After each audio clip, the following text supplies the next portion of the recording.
distracted. Not everyone can understand what's happening in finance. I'll forward it. Great. Okay, we're live. The Finance Committee meeting has come to order. There, I gabbled. You happy now? Roll call. Dr. Garrett is away in Florida, so she's not here. Dr. McVeigh is here, and the other committee members, and we also have Dave Cronenberg. And that's it? That's all we have? Okay. And administrators and everyone here, and Penny. So we're good. So we're going to start out with the salaries and benefits. Mr. Tracy.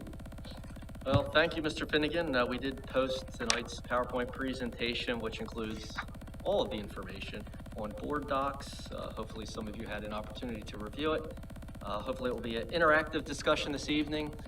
We will be covering salary and benefits. I believe salary will range about 37% of our total budget, and benefits is about 25%. So in one evening, we're going to cover around 63% of our budget discussions. Many times you'll hear the states referred back to local control, and this is the area that the board probably has the most local control, because you do negotiate your collective bargaining agreement with our professional staff members and set salaries and benefits for the rest of the staff as well. You add in debt service and you pretty much have 75% of the budget locked down. But please ask questions as we go through. Ms. Schaefer has spent a great deal of time combing through these numbers with the assistance of our HR department, Dr. Barber, Dr. Salini, Sandy Caldwell, and Cassie Yang has also contributed to really refining the numbers that we have this evening. The first slide really just focuses, back up. How's that? Oh, it's a PDF. Okay, we're going to take a look at where we are tonight. We are going to cover, as I mentioned, the real estate assessment growth will be first and foremost, followed by our salaries and benefits, and then we'll talk a little bit about the new positions.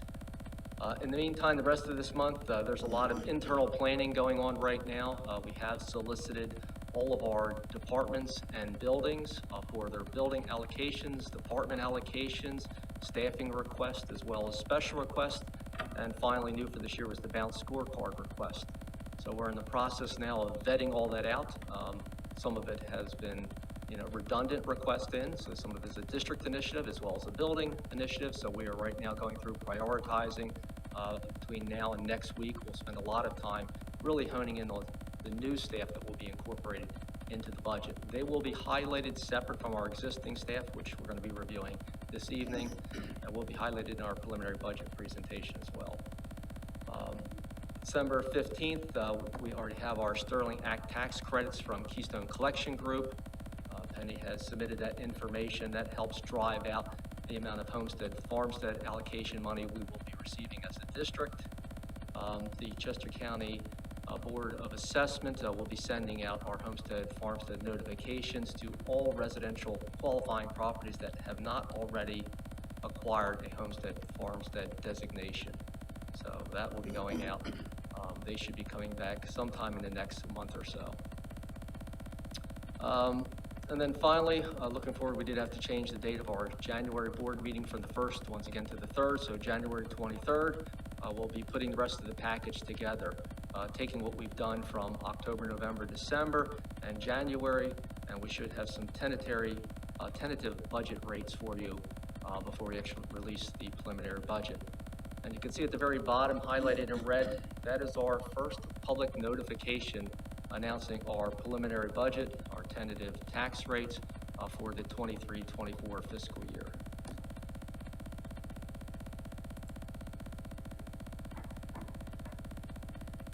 Real estate valuation.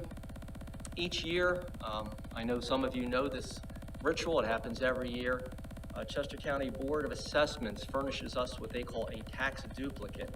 It includes every parcel of property in Kennet Consolidated School District by municipality. It is broken down by the tax parcel.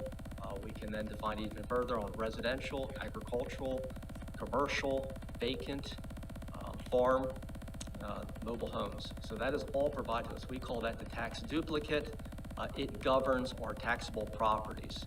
So it has taken into its calculation all the tax assessment appeals for this last year, as well as any growth, add-ons, additions to our tax base. And what we do is a side-by-side. Really, we're taking a look at if we do nothing to the tax rate, there is a zero tax increase for next year, how much money will the district either gain or lose when applied to our tax base? You can see through the various calculation here, we have the 22-23 year versus the 23-24. Overall, our tax assessment has increased. All right, so we're going up 25.6 million in taxable properties. Our collection rate overall is about a 96.5. Now that is exceptional. Chester County as a whole, with the exception of one or two districts, has a very high collectible rate. If it is not collected, we turn it over to the Tax Claim Bureau at the county. That is a requirement. They then collect it over multiple years and actually will send us those payments. I believe it's now bi-monthly. It's not monthly anymore. But we get that money, so it's not as if we're losing some of that money. It will come in through the county. It also takes into effect that a large majority of our properties pay at the 2% discount, so you're never going to collect 100%. The state code actually requires you to offer that 2%. It also authorizes the 110% if it goes into penalty. So you're never going to collect 100% of your tax rate just because you're giving that 2% discount, and the majority of property owners take advantage of that. This is our net mill, the 2 million, and all you do is take that times our millage rate. Our millage rate is 32.4358, and you come up with our actual revenue that we anticipate on deriving based upon our tax base. So you can see it's about an $800,000 increase that we'll actually have available for utilization to fund any increases on our expense side. Is everybody following? Okay. This is just a historical look at what has occurred over the years. Last year we had a great year as far as assessment growth overall as a district. We ended up with 1.5, 800,000. Still a very good year. As you can see over the last 10 years, I believe that place is second highest in the last 10 years. Back when we had a tremendous amount of residential appeals, we actually were opening the year with less money than the prior year. If you go all the way back to 2002, 2004, we had years where we were exceeding 2.5 million in growth in assessment. So this is good indicators that things continue to progress in our communities. We still have many active developments and several more right now in the making. All right, we're going to move over to the expense side of the equation, start looking into salary and benefits. Oops, I'm sorry, we had one more sheet. Act 1 sets the maximum. It never sets the minimum that we can raise taxes to without going for a referendum or seeking exceptions. So if we applied our 4.1%, that is the maximum amount that we can raise taxes to our millage rate. That would set the mills at 43.7656. We'd collect $69.7 million. That would yield another $3.5 million in revenue to offset any increases in expenses.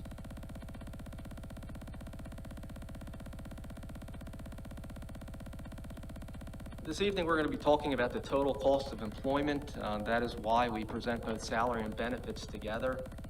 Many individuals working in industry, certainly this pie chart would not resemble such a large chunk for benefits. We're going to break it down and actually illustrate why it costs so much for our benefits.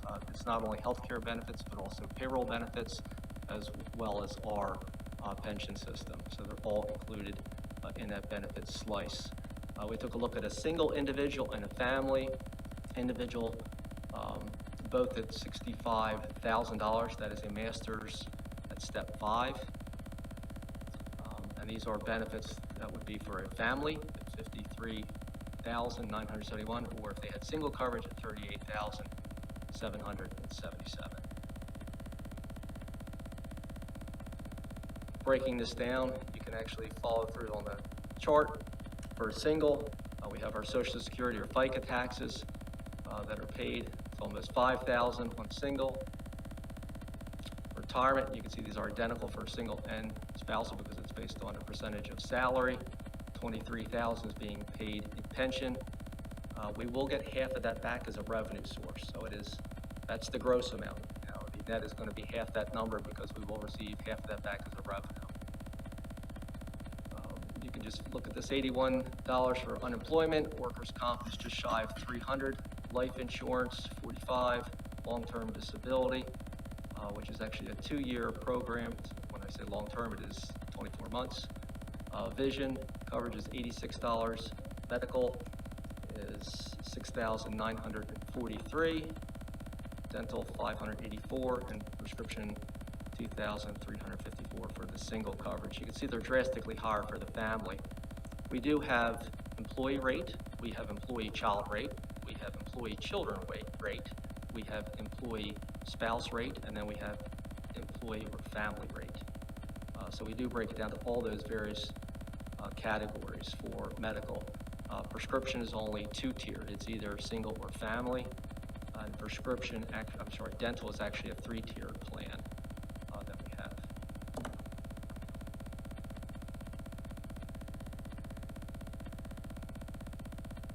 This is employee by classification. I don't think this would shock anyone that we are heavy on the teacher. In the personnel section, 323. We're up roughly 3 individuals across all categories of the pie chart. See that then it's followed by administration, admin's assistants, and so on. Can I ask you a question? Sure.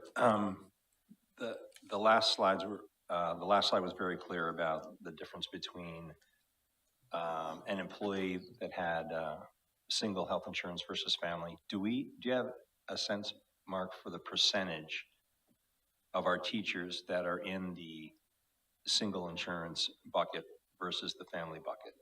My guess is most are in the family bucket. I was just trying to get a sense if we know what the distribution is. Yeah, the majority of them are actually in a employee plus dependent, whether it's employee family or employee husband and wife. Yes. Got it. So employee family is the most expensive benefit. Employee singles is the least expensive, and we've got a couple in between there. It is. The employee spouse is almost equally as expensive. That is our second highest category, followed then by family and children. Okay, thanks.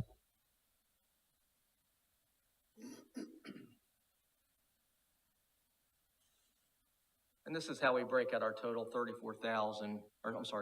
million worth of salary. Once again, it's heavily relied on our collective bargaining agreement with the teachers, representing the 323 professional employees.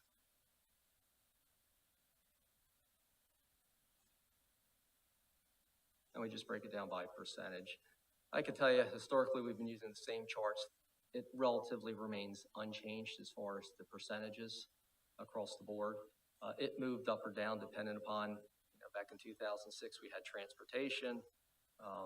In 2012, we had paraprofessionals included in our pie chart. So as we've done some outsourcing initiatives, it's modified a little bit, but really relatively has remained consistent for probably about the last 10 years.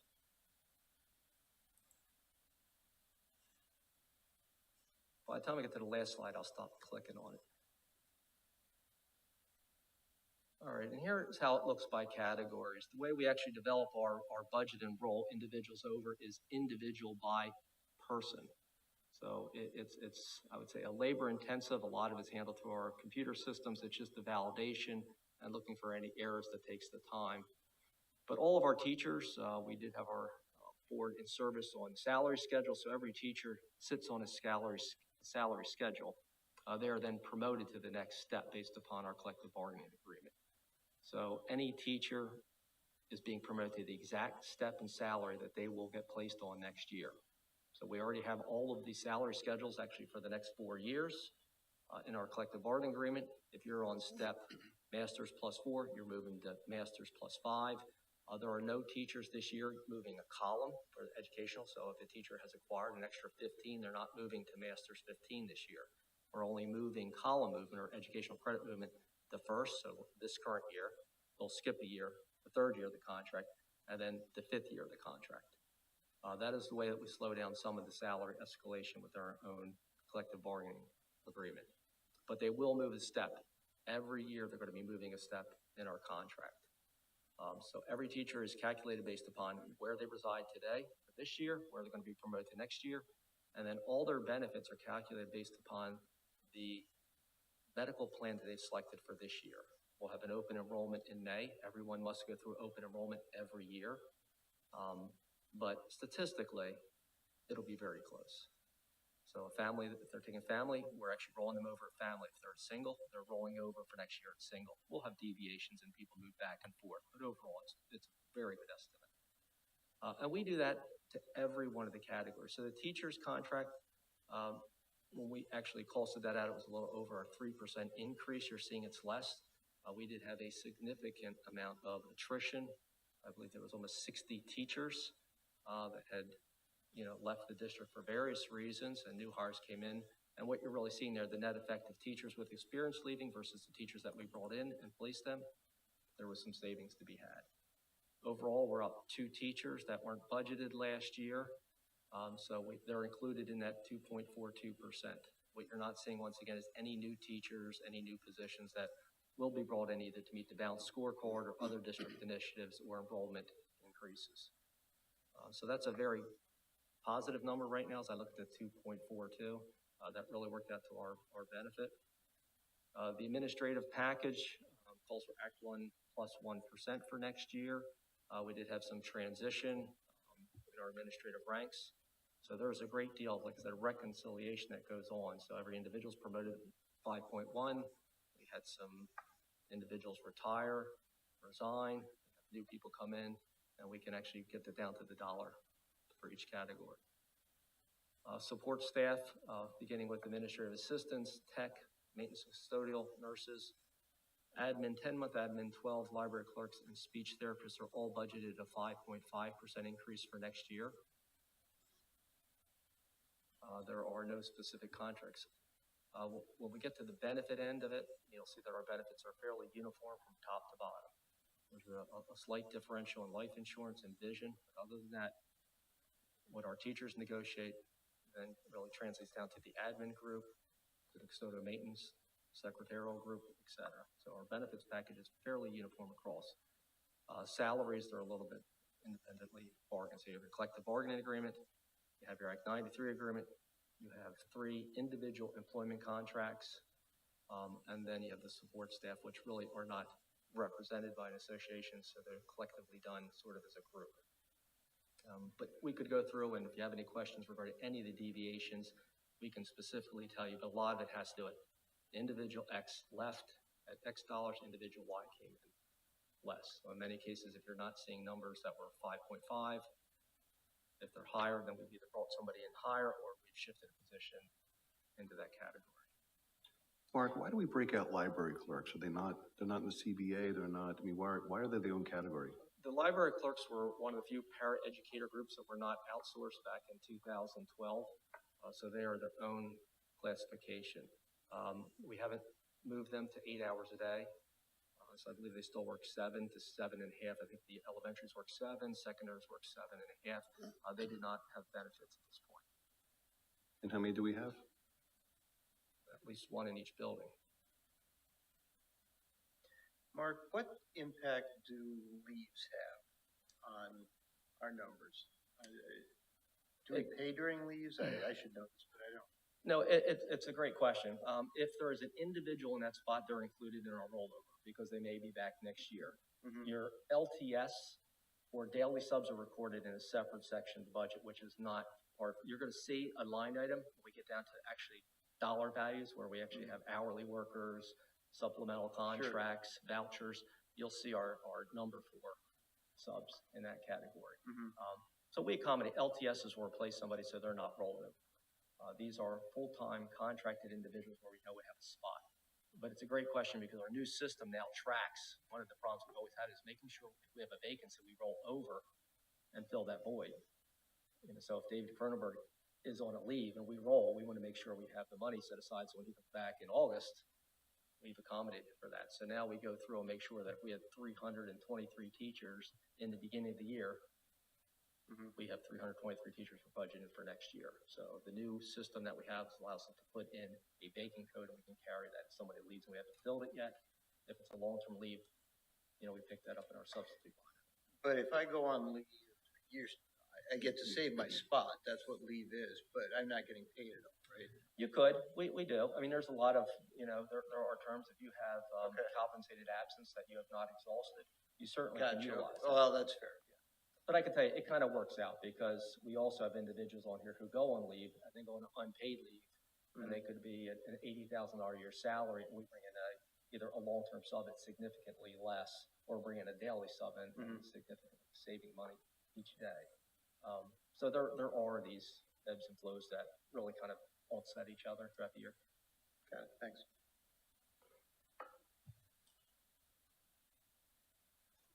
And if any of the board members really wants to dive down into the various, numbers, we have sheets upon sheets of every individual that rolls over. And what is, really nice about the new system, I can take a look at Mark Tracy, and then we'll take a look at his retirement, his FICA taxes, his benefits individually by benefit code to a total cost of an individual. It is quite staggering when you look at that new individual coming at $65,000. Which is what we're budgeting vacancies for, or new teaching positions. I mean, it's $119,000 now. And where it starts to draw a little bit of attention is when we look at a vacancy for custodian, we may be paying $40,000, but we're also going to have almost $40,000 worth of benefits because we're budgeting family benefits, not knowing, back to Dr. McVeigh's point, that the majority of them take family benefits. One of the things that we've been unsuccessful bargaining is some type of spousal exclusion clause. So we are, the good neighbor, and the majority of our staff does participate in our benefits program. It's a high quality program. It's a low cost employee contribution, and we don't have any exclusions.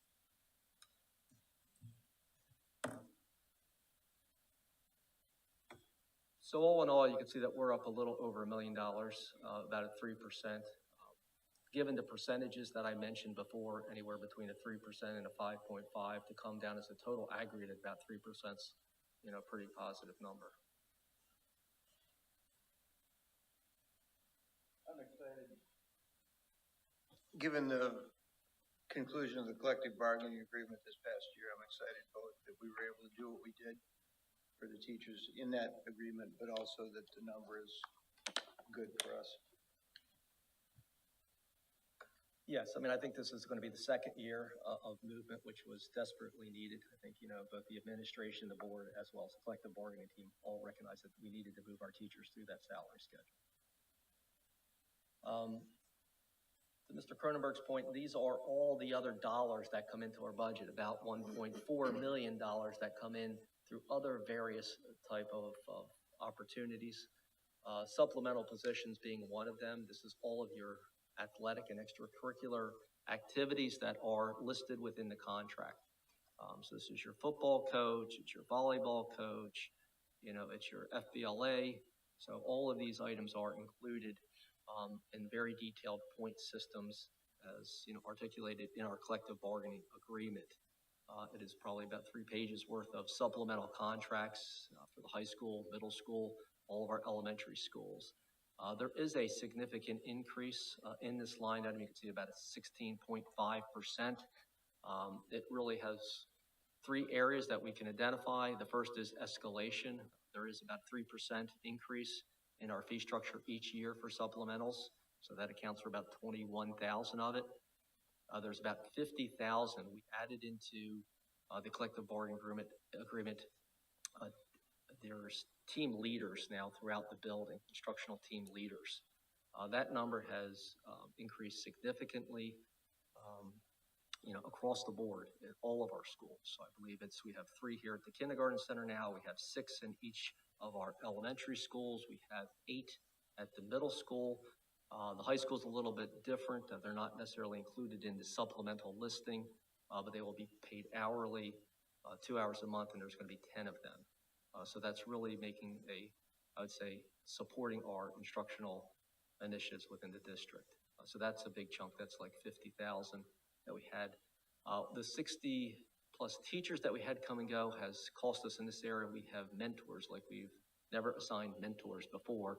So we have 51, I believe, that we will be carrying next year for step 2. Part of our collective bargaining was expanding our mentors from a 1-year program to a 2-year program. So you're starting to this is the first year that we're going to have overlap, where you'll have new mentors being assigned and mentors also doing their second term. So that is another aspect of the increase. And really the last one was adding the communication champions, which really supports our communications and community outreach department by having an individual representative in each one of the buildings. So it's not as if we didn't foresee this number coming, with the exception of the mentors. That's a no one. That will decrease if we get back into the regular routine of 20 to 30 retirements, resignations, where we need to actually hire a mentor for a new teacher. Moving down, federal programs is just the dynamic. Really, we haven't got our applications approved yet for next year, so that may change, but I can tell you that that's a direct offset. If it says 43,000, we're spending 43,000. If it says 80,000, we're spending 80,000. There is no impact on the tax rate. There is no impact to the bottom line. So that's just a wash, but we need to budget it as codes that actually track each one of our federal programs. Maintenance and custodial, we have significant vouchers with our custodial maintenance department. Some of that is recovered through rental fees for weekend activities, snow removal, things of that nature get picked up through OT, and that is that line item. Going down to curriculum, the curriculum area, we have multiple things under curriculum. I did highlight some of them if I can find my paperwork. Most of that is for curriculum writing as a whole. We've actually removed 2 categories. One was the remedial biology, and there was another one, the secondary WIN program, not the WIN program that Loretta Perna runs, but another WIN program that was also dormant. So we removed those 2 items from the category. That's why you're seeing a reduction in curriculum. It's not as if we've reduced actually curriculum spending. Actually, as of this morning, we may be actually bringing that number back up through some communications with our curriculum department. We have extended school year, that's our ESY for special needs students. Credit level adjustments, actually that will sit for next year. That will not be tapped into next year. That helps fund the individuals that move during the year from a master's to a master's plus 15. Because we're not recognizing that this year, that will not occur. So that money, although we don't remove it because I'd have to fund it then again next year, will sit in the budget. We do pay out various severance packages for retirement, same thing with compensated absences. Business office has very little OT, but we keep track of it. And high school guidance, as we've expanded the high school guidance to do summer hours, that's the 28,000 that funds that. So overall, they're all vouchers, as we call them, variable pay that comes through and creates a lot of work. We're trying to automate many of these areas right now. We did clean up a lot of the supplemental language, but it's still a big component of our budget. Any questions? Okay.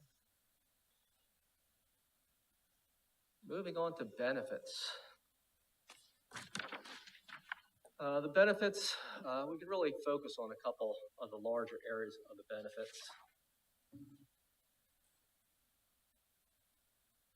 Let's take a look at our self-insured products.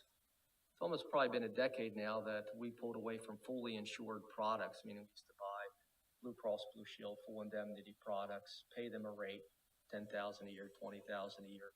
Regardless of what our experience was, Blues walk with their money, and then we were seeing significant rate increases. So about 10 years ago, Chester County as a whole decided we were going to start entering into the self-insured rate for these medical prescription products. So far, it's been a very fruitful enterprise that we've been able to stabilize our rates. We've been able to successfully keep our rates down. I think we're almost at a 2% increase over the last decade. Some of that is part of plan design. A lot of that is that you're not turning over significant reserves back to Blue Cross. But the highlighted area is what we actually self-insure, workers' comp.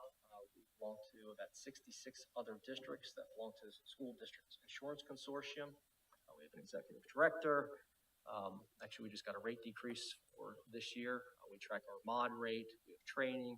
Mr. Woolhoff's department applies each year for about an $8,000 discount for good practices here, having our Safety and Security Committee, so we get that approved.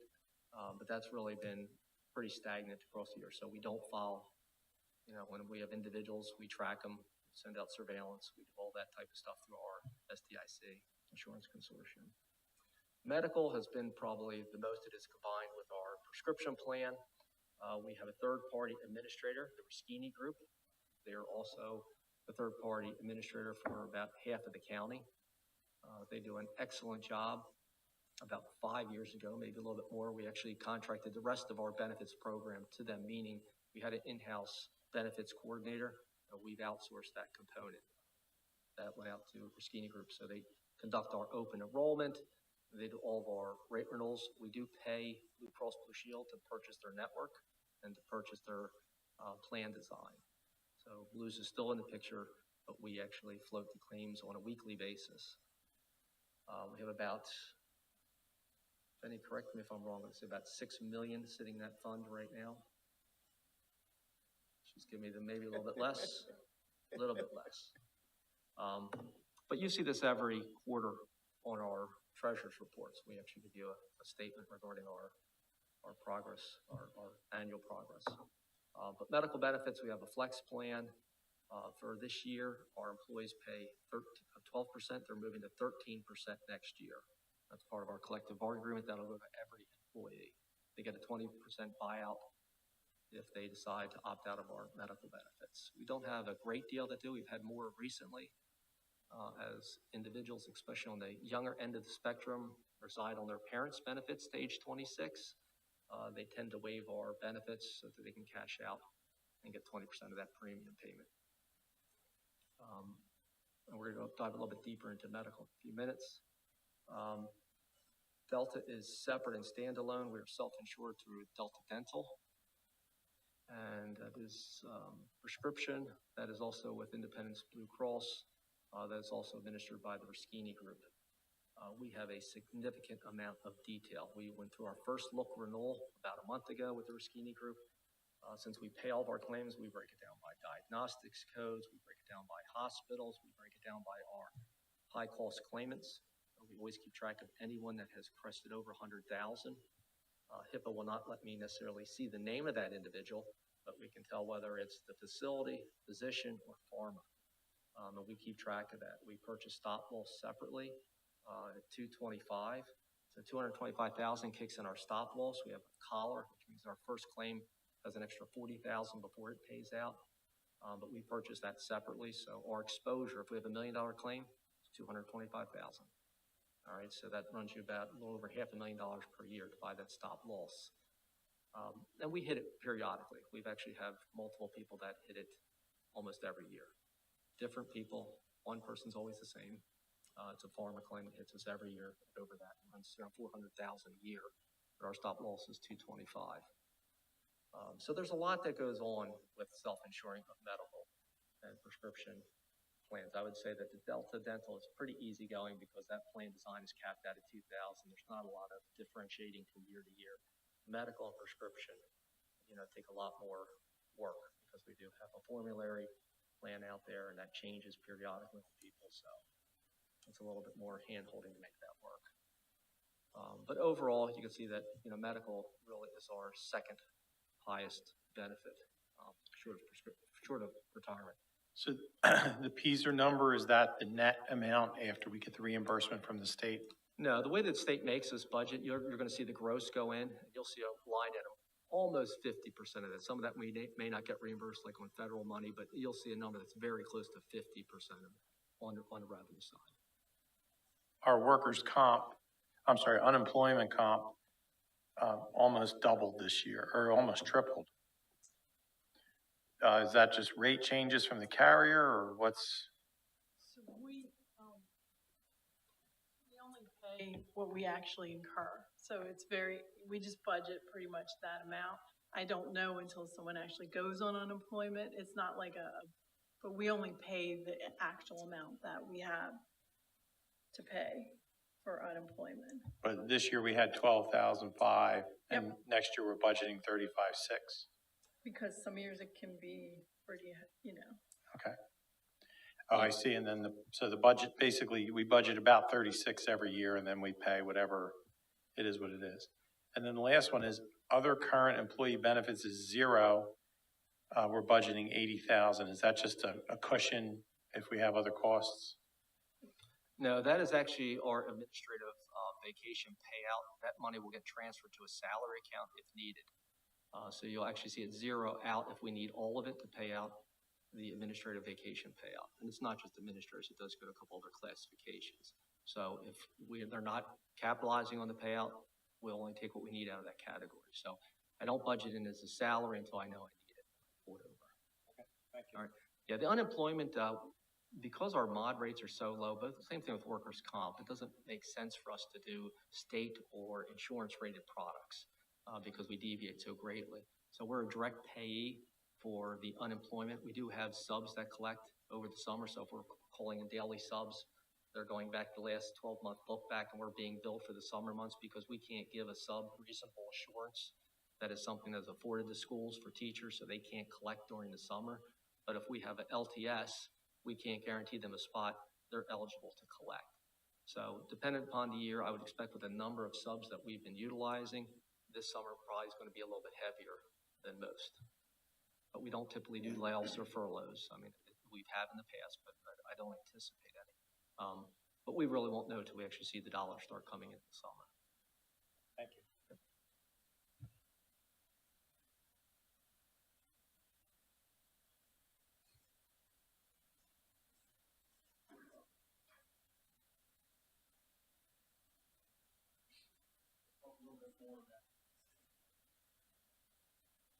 There we go. We're going to talk a little bit more about PCERS in a minute. Life insurance varies. We have a very small amount in our collective bargaining unit for the teachers. We do bid that out about every 2 years and get a fixed rate. We do the same thing with eye care, that's Vision Benefits of America. So I'll get a two-year rate stabilization on that. Our collective bargaining agreement really doesn't identify what benefits they receive, but we maintain the same level of coverage and have for literally decades. Same thing with dental coverage. Tuition reimbursement. I will take a guess that tuition reimbursement will actually increase next year since we are not paying a bump in 23, 24, 24, 25. If they have those credits obtained by the time we really open school, you're going to see a lot more individuals taking credits next year to attain that column level movement. So I would expect that number to go up. But we do have that limited now to 12 credits per year. All those credits have to be pre-approved by the superintendent. So there's controls that just don't let it run without any type of oversight. I've been wondering for years and years and years of doing this, of why insurance companies universally don't consider your eyes or your teeth as part of your body. They're always separate programs. If someone can explain that to me, I'd like to know. Yeah, we've had a lot of modifications, I would say requested. I mean, typically in the dental for implants now, I mean, that seems to be a trend. We do have a orthodontic rider of $2,500. It's adult and child one time, lifetime. So we have that included in it. Vision is one vision, frames up to 75, lenses are free. As long as you don't get Maui gyms or something, crazy, it'll cover it. And only a $300 allowance for contact lenses beyond your exam.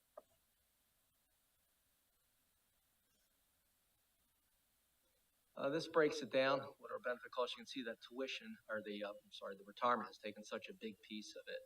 And once again, to be fair, if some of the communication, it'd probably be better if I would put in the actual net of the two. But I would also have to do the same for Social Security because we are receiving half our Social Security back as a revenue as well.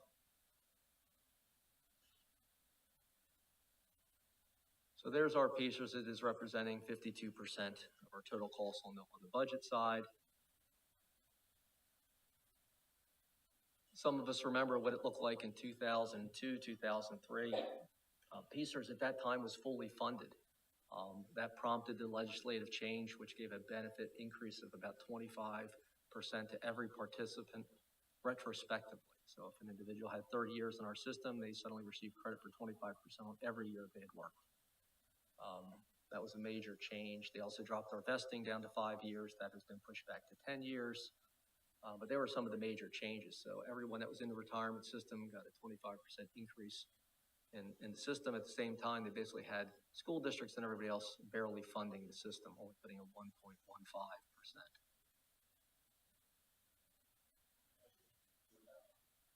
Right? We are waiting. We'll get a certified rate. Last year came out, I think, the day of our meeting. It'll come out. Penny's checking. 17th. So we'll get a certified rate. We have a pretty good idea. It came down a little bit last year as we had a preliminary number. They have a forecast. Anybody can go on the PCERS and look it up. Here are the forecasted rates for PCERS. You know, I would say fortunately, we're kind of really at the pinnacle. Unfortunately, it's going to stay there for a long time. You can see that here we are, 35, I believe is 2.6, I think is the number. It is going to increase to 35.69 next year. We'll wait to see what that number is exactly, but we should have that by the 17th. Every employee that works 500 hours is required to be in our retirement system. It has been modified twice now in the last 10 years. So the retirement system that some of us enjoy has changed twice. New individuals to the system get a lesser plan, but your rate is aggregated. So you don't see that as far as a district contribution rate. So there has been some modifications that is helping pull that 35.69% for next year down. That would have been 38, would have been 39. So they have put some measures to help reduce the overall unfunded liability. Unfortunately, you're not going to see those for many years because the unfunded component is currently hired and currently retired. So there's a big bulk of people where the newbies coming in such a small slice of that pie right now. So are we looking at 20 years, do you think, before, 40? It's a great question, What's Dave. your crystal ball say?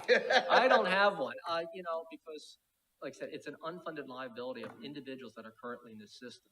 And what we need to have happen is those individuals stop needing the benefit, essentially, right? So. Yeah, the pool contributing in is still less than the pool receiving Yeah. benefits. It's the same dynamic as Social Security right now. So, like I said, the good news is these were painful years. I mean, the school boards that had to make and administration had to make tough decisions in the years when you were seeing $1 million needed just to fund retirement, made staffing initiatives, programmatic initiatives almost impossible. Every dollar, and the state, you know, is coming out saying we're giving you an extra $1 million in subsidy. Unfortunately, it's all going to their side of the pension. So, I mean, it is kind of a relief that you receive this. This is built into your base, but it's going to be there. I don't say as a perpetuity, but it's going to be a long-term annuity that you're going to see that kind of hanging out there.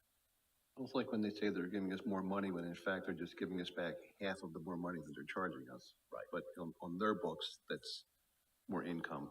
I mean, it'll be good historically. I forget how many years ago we had it where the charts, they were saying it was going to plateau and start coming down.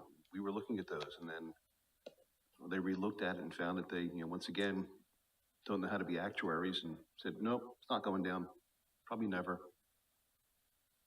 Well, I mean, a few really good years in their investment portfolio can change this relative because they're setting the rate annually, you know, rather than setting a multi-year rate structure where then the districts would know, they would know at least where the target is. But, you know, this fluctuates. Like I said, we're waiting kind of, you know, bated breath on the announcement. And it's not going to be significantly different, but, you know, a few points is going to make a material difference to our budget. And the fact that legislators and judges, I believe, too, are all in the same plan. So you're not going to get much movement in Congress when you have that trinity going.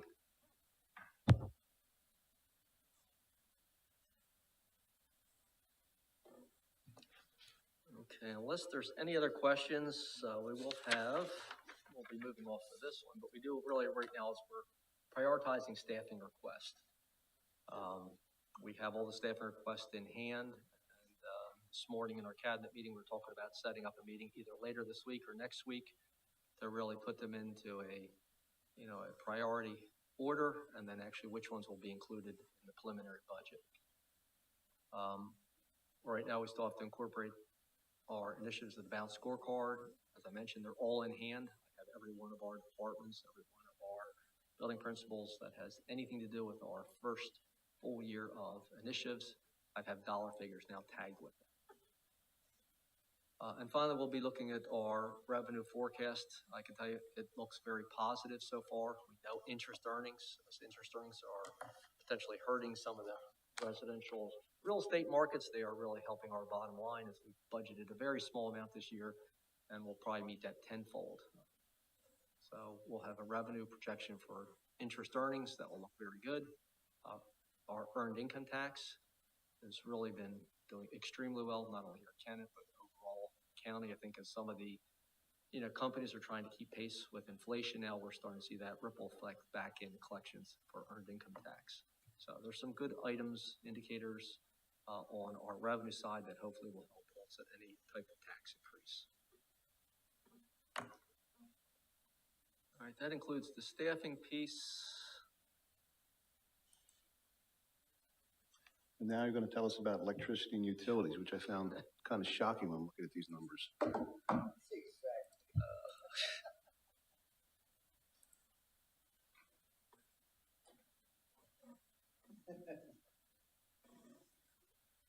Okay, utilities, I'll give you a little backdrop. We do a couple things with utilities to help mitigate any increases. For electrical deregulation for years now, we've been procuring electricity, the supply component, generation component of it on the open market for years. So we ended up landing with Provident Energy Company. They've probably been with us now, I'm gonna say 6 to 8 years. Before that, we actually did live auctions opening of bids. But we found that buying power, so this is a coalition of school districts and municipalities. We pull all of our energy charges together and we bid them out as a block. So Provident Energy has been working with us for years. We are unfortunately at the end of our contract. So we have a 3-year proposal. I can take 1 to 3 years. That's on the market currently. We'll get those rates, but they've provided us with their best estimate of where they expect our rates. They forewarned everybody probably about 3 months ago that the rates are going to be significantly higher, anywhere between 30 to 50% higher. And that's not only going to hit school districts, we're talking about residential properties as well. So this is coming. They said it's all in the futures market, so as we're starting ready to purchase it, just be prepared. So I did contact them. They break all our utilities down by building, see all of our kilowatts. Dr. McVeigh asked an interesting question, and we can provide all this type of documentation for us. Why is Bancroft higher? It's supposed to be a more fuel-efficient building. It is, but it's all electric. We're not running natural gas out there because we're using geotech and, I don't know, probably 50-some heat pumps out in that building. So what you'll see when we get to natural gas bill, you're going to see that certainly they're saving natural gas because they're not dependent upon it. But we really break it down based upon utilization. The bids will come in. I'll have an opportunity to lock in for 12 to 36 months. And I will lean heavily on their advice of what is happening in the futures market. So we've secured it for years in the past. I probably will do the same unless there's something showing that, hey, if we hold for another 12 months, we'll see rates come down. Provident Energy is our group for electrical. You can see the impact. It's quite significant. We're looking at a 48% change, $300,000 worth of energy. And these are the type of expenses that I think really hurt, where you really don't see any benefit. It's not as if the class sizes are being reduced. It's not as if you're seeing new curriculum roll out. It's really to maintain the same environmental controls you have in current capacities. So that's going to hurt us, but I need to pick that up. We're also going to see that right now. We use another company, UGI, procures all of our natural gas for us. They are going to be providing us with an estimate for next year, as well as diesel fuel. Diesel fuel is a big number in our budget. We buy anywhere between 110,000 gallons to 140,000 gallons of diesel fuel. We were very fortunate about 2 years ago, right before COVID, I bought a significant supply, about 144,000 gallons off the futures market at about $1.80 per gallon. So when COVID hit, we were running half the bus fleet, sometimes no bus fleet. Then we actually carried that over, and I bought another 140,000.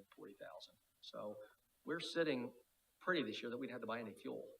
So, this year we're just burning our reserves. There's a float rate that I have to pay because I've over procured. So anything beyond a 13th month, I have to pay a little bit just to carry our supply that's sitting in, some oil drum somewhere. But that's coming in. So this year we're actually paying $1.86 at diesel when if you go to the pumps, now you'll see taxes on it, $6.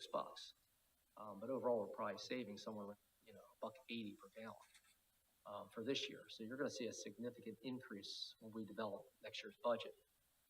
Diesel fuel, number 2, heating oil, they are procured through the Chester County or Delaware Valley Joint Purchasing Board. Let me get that out. That is coordinated by the Chester County Intermediate Unit.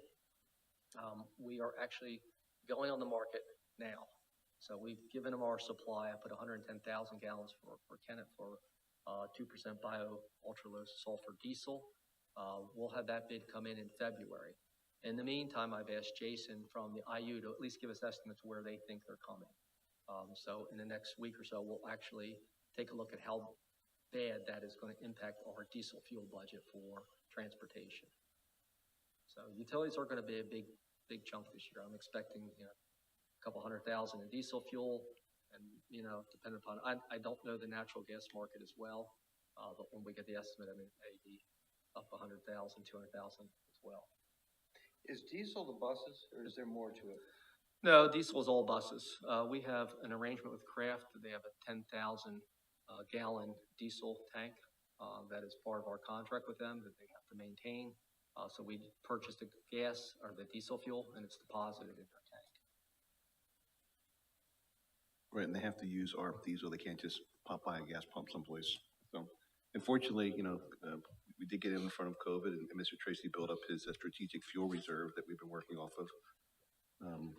And it's not just Provident with the electric, I think PPL's going up, similar, 40-some%. I don't know what PECO's doing around here, but it's universal, everyone's getting hit.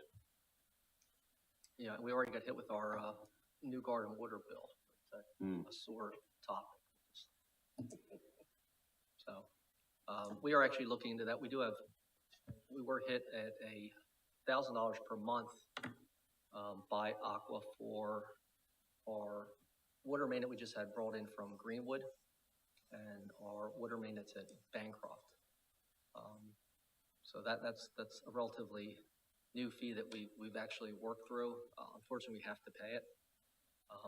I don't know why we weren't being surcharged for Bancroft before, but so it suddenly picked up if you see a fire hydrant, we're utilizing it for our fire suppression or sprinklers. We'll tie into that eventually. At Greenwood, we're not utilizing it now, but the tap-in fee is $1,000 a month, just to have it available. For how many months? Perpetuity? Yes. Wow, we should have gone to the water business. Okay. Yeah, I mean, that concludes this evening's presentation. We're very close to assembling the entire budget at this point. Like I said, we'll work on the revenue side. In January, we should have the full, really all the various components you've seen, bring it all together and deliver it to you with a, tentative, if any, tax increase. Plus an extra 2 weeks in January to get the information together. So remember the January meeting, I guess there's no further business here. We are on the 23rd, not the first Monday because it's a holiday. But any other questions, Mr. Tracy? No? Well, thank you for all this great news. Some of it's good news, some of it's not good news. $12,000. Okay, thank you. And the meeting is, see, I'm gonna gavel. Meeting's adjourned. Happy holidays.